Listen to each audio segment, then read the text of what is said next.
It's Felicia Powell. Yovonka Lee. And it's us against it. Yes, we're here.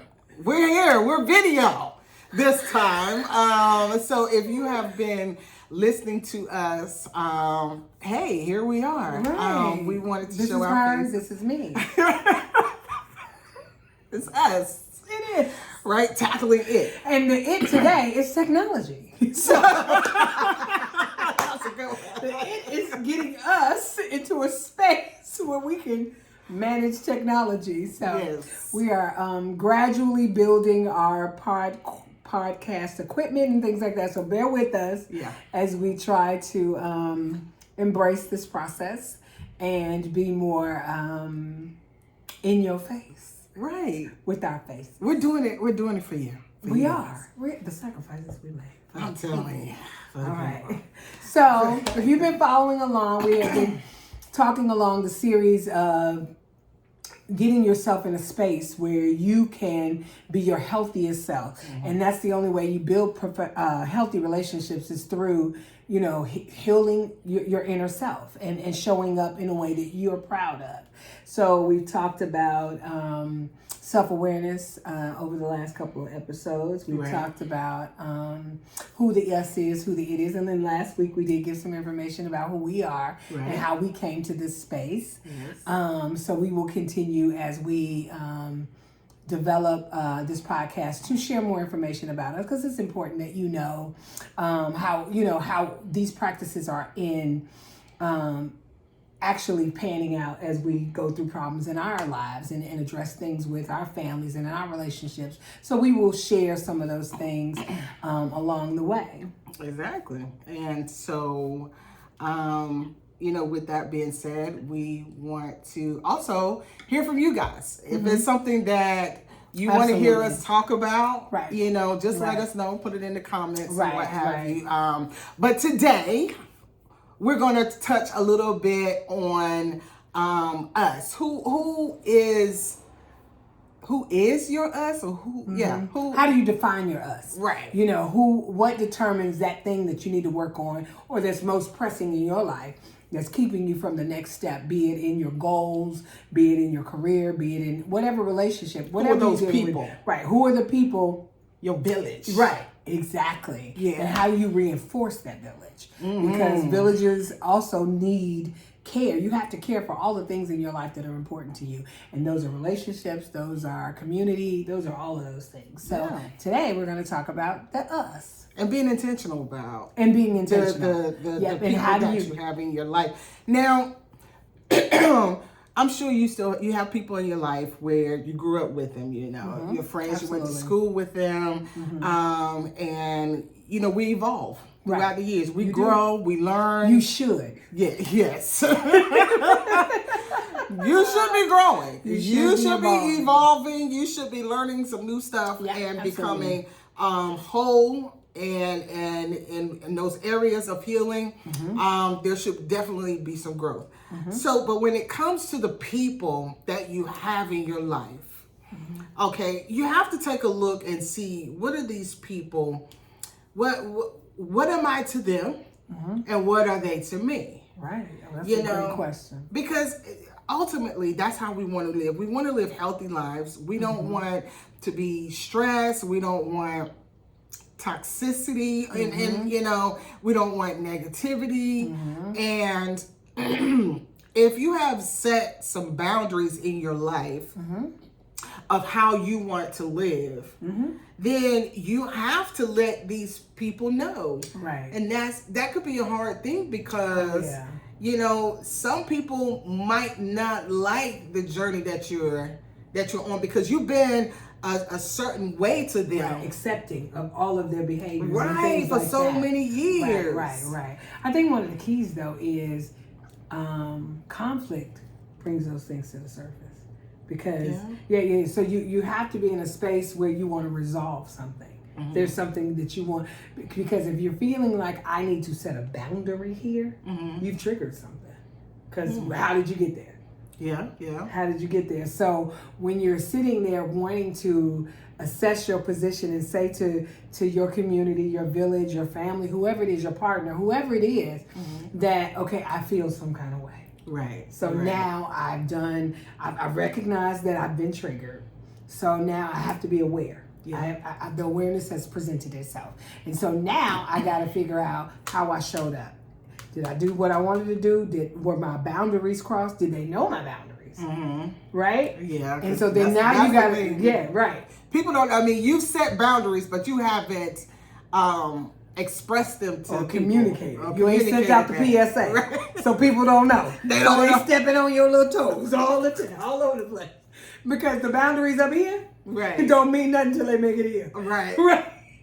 So it takes a certain boldness. It does. You got to stand on what it is that, you know, what you're believing. Because that's what your boundaries are based upon what you believe is good for your life. Exactly. Your beliefs and your core. We talked about it last week. What are your values? What are your beliefs? How do you feel about it? Why do you believe what you believe? That's it. And then how you feel about it. How you feel about it. So these are actually... we're creating the layers or the things that you need or the strategies. So I think just as you said, you have to figure out what that is. You have to figure out if this is an emotional boundary. If this is something that triggers something emotional in me, and this is where I need them to stay across this line. Is this a physical boundary? A perfect example of that is, I remember when I was a kid, whenever we would go see my aunts and my uncles, my mom would go hug them. You know, because that's what parents do. They make you hug the old people. Yeah. They do. But you give us some sugar, baby. Right. And you be like, why does she smell like my phone? Why I gotta hug her? You know? Right. But learning that your children don't need to do that. Especially if you got an introverted kid who didn't want to go, and then to force them to have an emotional or physical reaction to somebody they barely know. Yeah. And so, you know, it's okay for your kids. Let me be clear. Let a kid walk in the room and not speak. Oh, I got issues. Yeah. I got issues. I'm like, that's just manners. Listen, you gonna have some manners, but you ain't gotta hug nobody. But you gonna have some manners. You gonna have some. You better walk in there. How you doing? How you doing? you better, how you doing? I'm gonna need some hellos. I know that's right.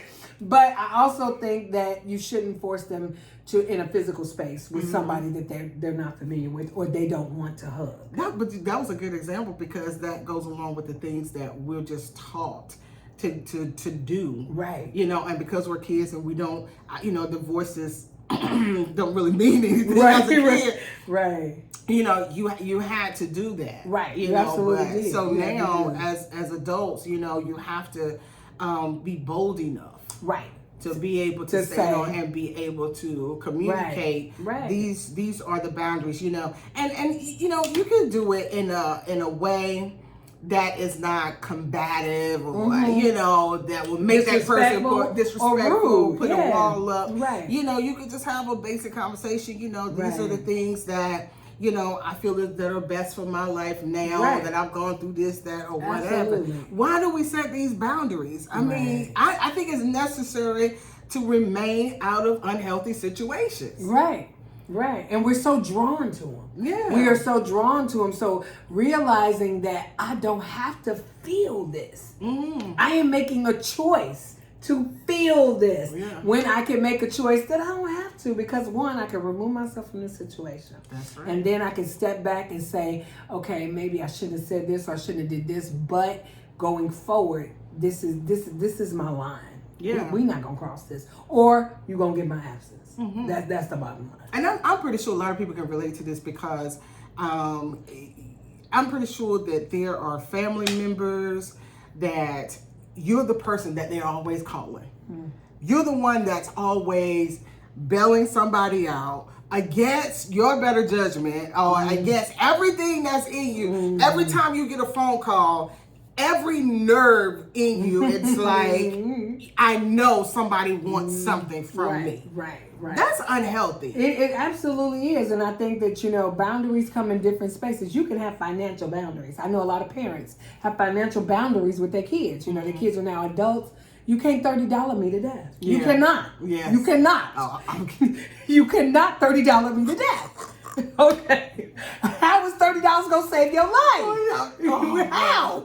no is really the word no. Just saying no is a good thing. Freeing. It's freeing. It's good for, really, if you look at it, it's good for everybody because, of course, it's good for you because it's no stress. But then you have to put accountability back on people. You do. You know, no, I can no longer do this for you. How about you try this? Right. I can't give you no money, but I can give you some advice. I can give you some advice. Right. You know, and you can give them a little something. You know, if you gotta give them something, give them something within your boundaries that you want to give them. And it's something you're not afraid to lose. Exactly.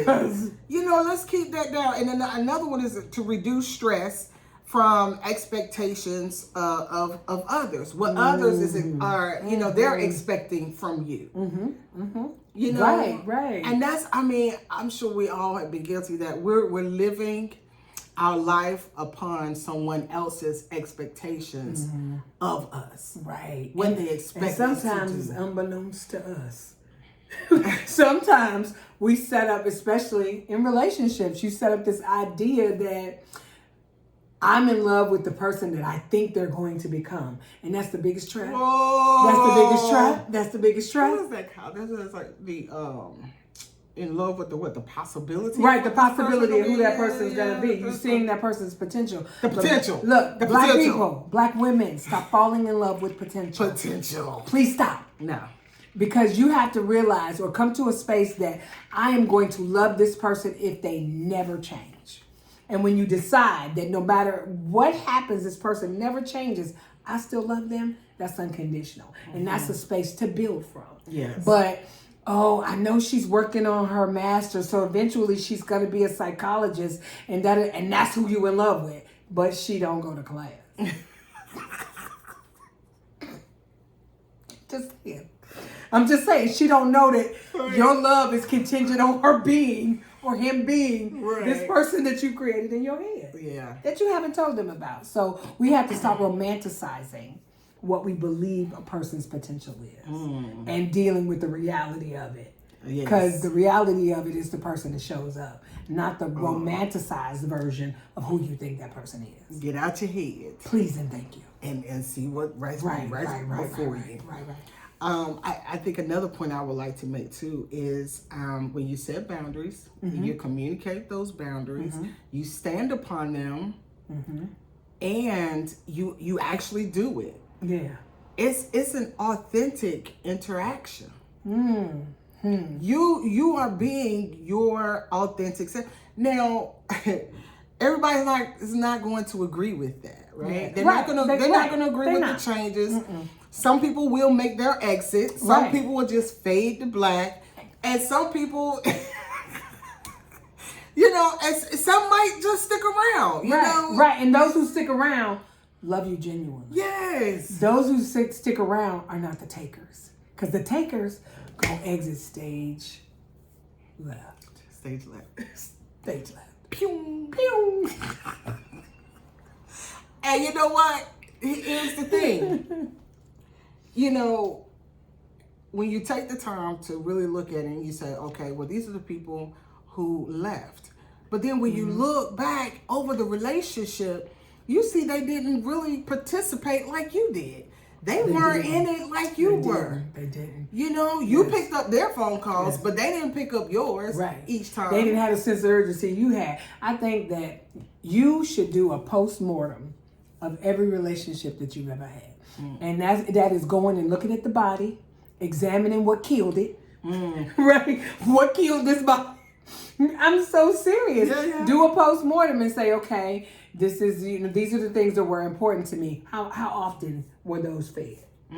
These are things that were important to them. How often did I feed that? Yes. So then it also gives you perspective of how you showed up, how they showed up, and can identify what you want in your next opportunity, but I think if you don't examine how you did that, you will never know how not to do it in the future. Right? Yeah. because we did grow up in the church. Yes. So church is a part of us. Amen. Amen. Okay, no. So when you were saying that, church teaches you to give of yourself. Like, just till it hurts. Till it hurts. Give and don't expect nothing in return. Yes. Yeah. Because God is going to bless you. But here's the thing. God has given us common sense. He has. Okay. And he has given us the ability to be able to discern. Okay. And to be able to live healthy lives and to have an abundant life. And a part of that abundant life is not being stressed out. Right. Okay. You can love people and you can give, you can do all of those things. But what we're talking about is when it becomes something where you are being depleted.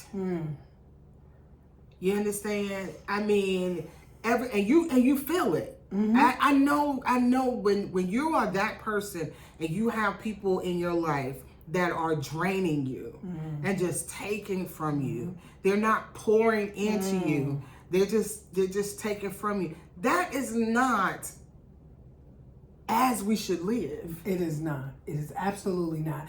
And I thought what came to my mind is that we give so much to the people that we're not supposed to.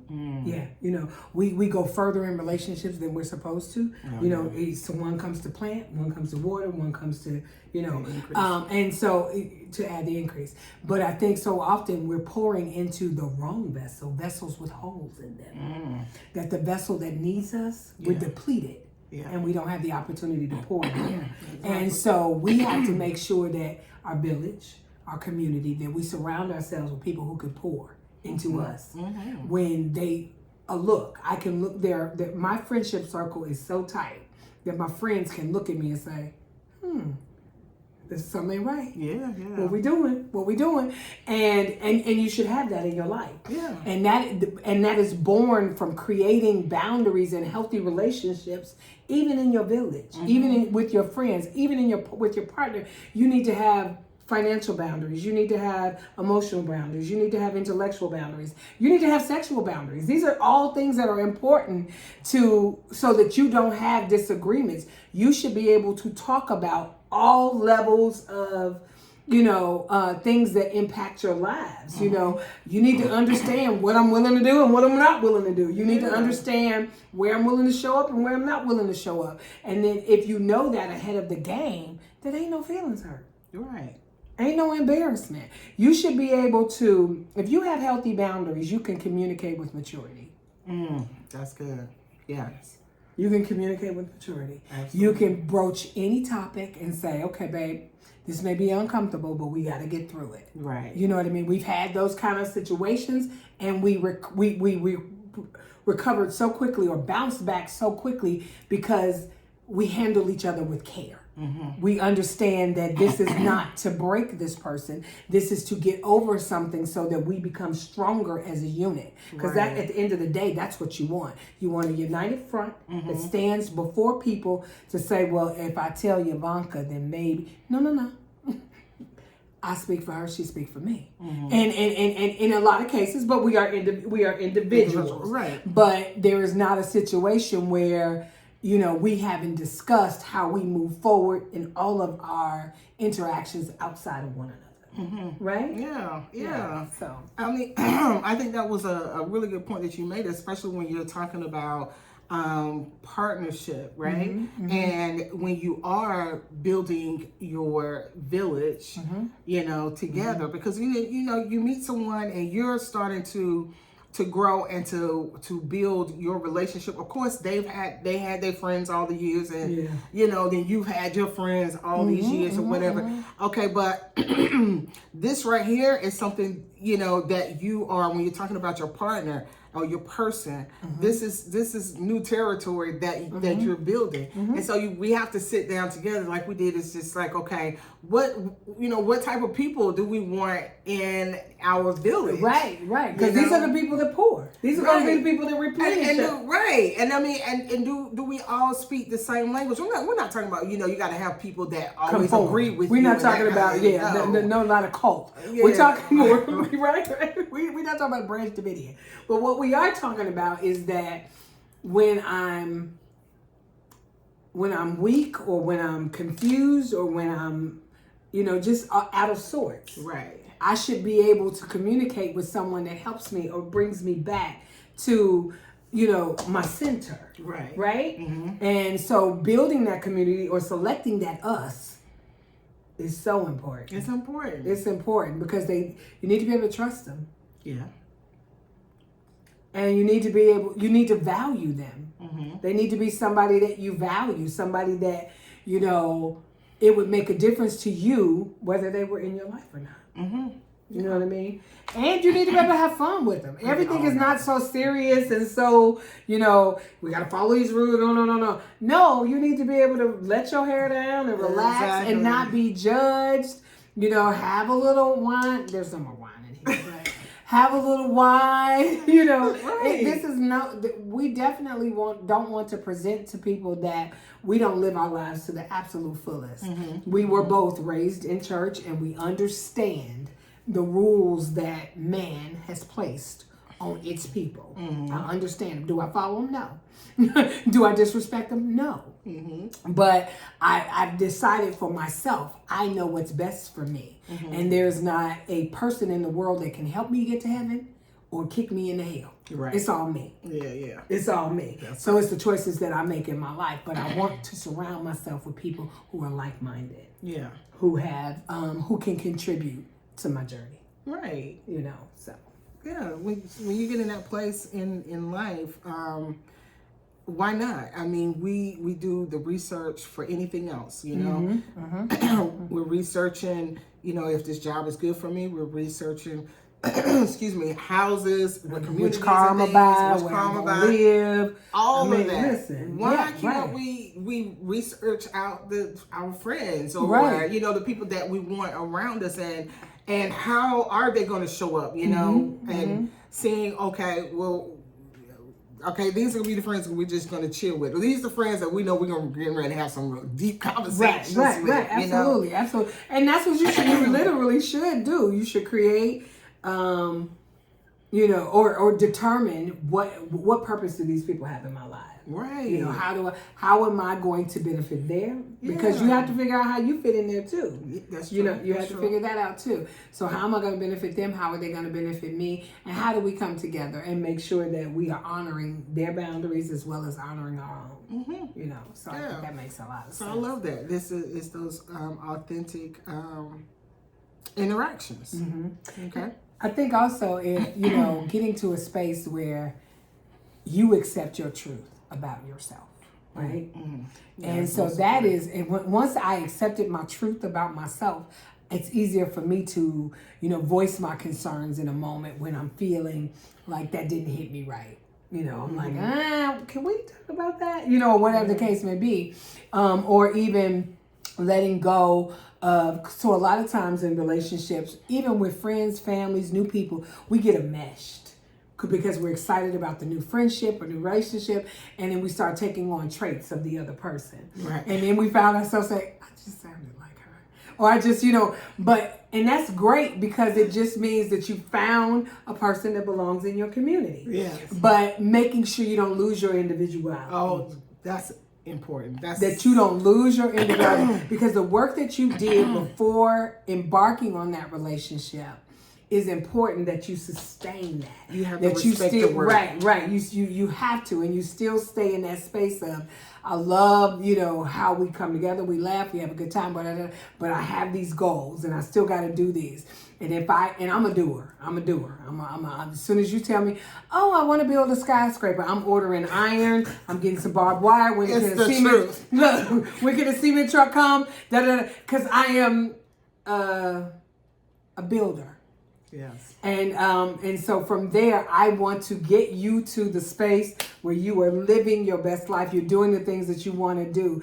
And I think what's crazy about that is that's part of the things that I want to do in my life. I am a, I don't know what the word is, but but I still have things that I want to do, and I will always put those on the back burner so that I can make sure that your things are not missing a beat, and I'm there, and I'm filling the gap, and I'm like, oh, I did it, I got it, it's coming, that kind of thing. But the minute you ask me, so what about your stuff? So I'm thinking about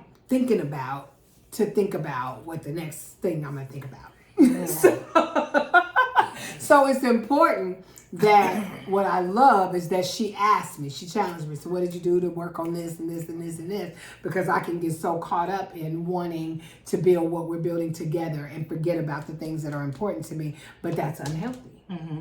It's unhealthy, and it'll put me back into those patterns where I get enmeshed in the things that don't serve me, specifically. So you touched on that. Making sure that you do have those people in your life that have your best interest at heart and checking in on you as well. So I have that. We both have that. We both have that. We do. So definitely being intentional about your people. Who they are, what they represent, and what do you bring, what do they bring, and I love the fact that you said to have fun. Because we joke all the time. We always have to adult, right?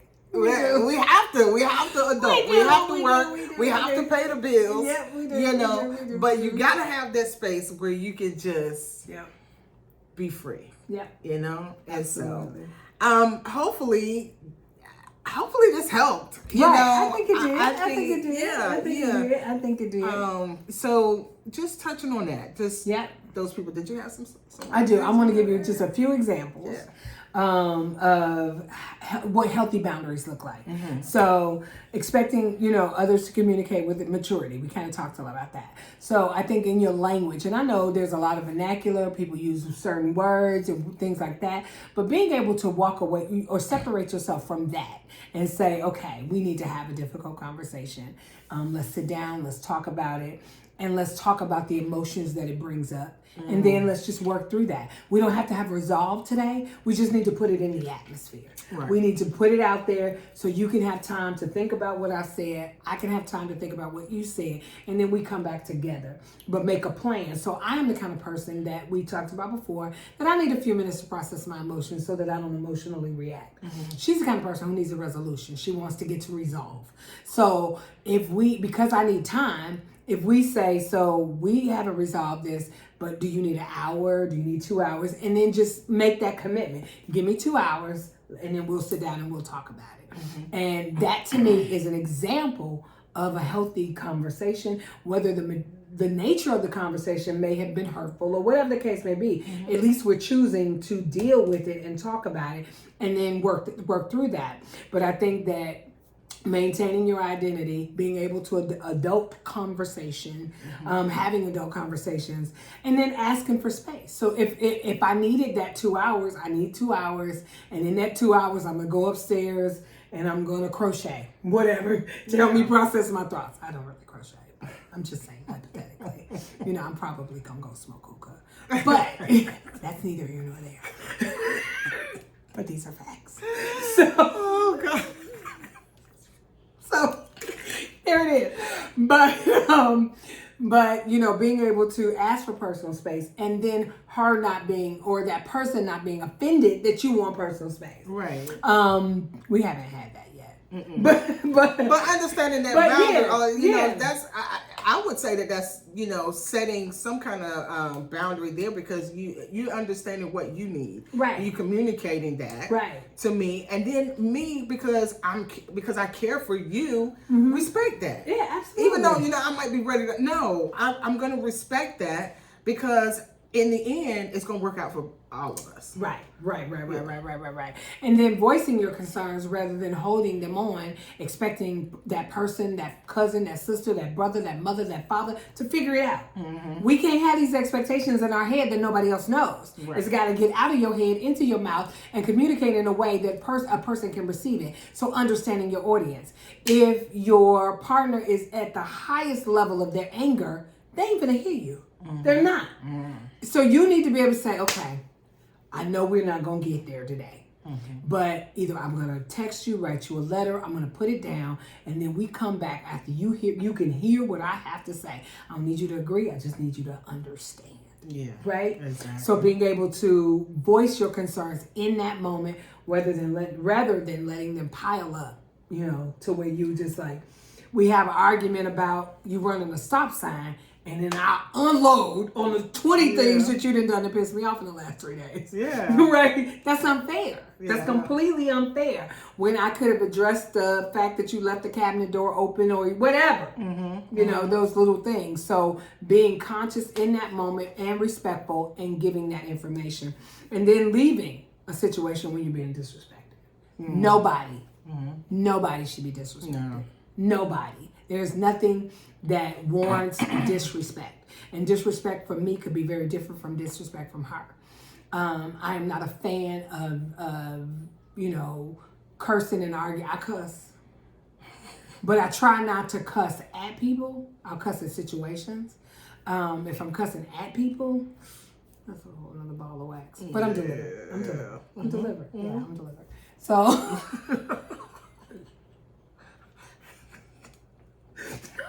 Okay, so, but I'm just saying, disrespectful. Disrespect is not welcome. Yeah, no. There's no space on the planet where disrespect is welcome. Right. Period. Right. So understanding that you never want to be disrespectful or hurtful, and those are things that will help you in this path or on this journey. Right. So those are the things. Those are my tidbits for. And they're really good. I really like the point where you said, even if you can't talk about it, you write it down, a text or letter or something like that, because, all of that is a part of communication. It is. And sometimes you do have people in your relationship where they don't communicate well. They're learning, right. So use whatever method to be able to have some kind of communication going. So right, absolutely. I think this is good. You guys. It was. I think we can wrap up today. So thank you guys so much for staying tuned with us. We're going to try to record video of these podcasts going forward. Yes. I thought it was going to be awkward, but it was good. It was good. It was good. It's we good. Yeah. So thank you guys for joining us. We're really hoping for some feedback and some topics to continue our conversations. And thank you so much for joining us. We're pretty excited. We had 66 listeners. Woo! We're growing. We are. Yes. We are. We're going to hire a production team soon because we're going to be in the studio next time. We're doing this. We're doing this. So thank you so much for joining us. Thank you guys. I'm Felicia Powell. Yovonka Lee. And this is Us Against It. Till next time. Yep. Bye. Bye-bye.